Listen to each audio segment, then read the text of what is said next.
In this short video, I want to talk about how sunflower seeds are similar to your health.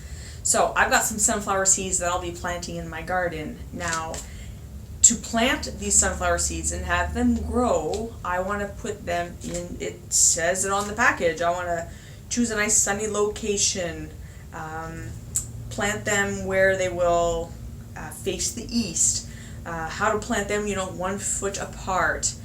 Keep them moist so that they can germinate over 10 to 14 days. So that will produce the best fertile soil and the best environment for these seeds to grow. So if I were to take these lovely sunflower seeds and I actually put them onto this bed, will the sunflower seeds grow? They won't, right? And so they have no soil, no sun, no water. And so these, I'd like to compare, think of these seeds as any viruses or bacteria that we are coming into contact. And we're coming into contact with these viruses and bugs all the time. And so if I were to put these seeds into a location that is not going to let them grow properly, will this virus or bug produce some kind of disease or symptom or problem? And again, the answer is no on that one. And so it all comes down to the environment that the virus or bacteria has to potentially develop and grow and become a problem. So whether it be virus X, B, or C, or bacteria A, B, or C, it doesn't matter. The principle is, does the bacteria and virus have a good environment to grow? And so what I'm going to encourage you to do is, I want you to be a bad environment for viruses and bacteria to grow. And that's what I'm talking about when I'm saying I'm a bad host for bugs.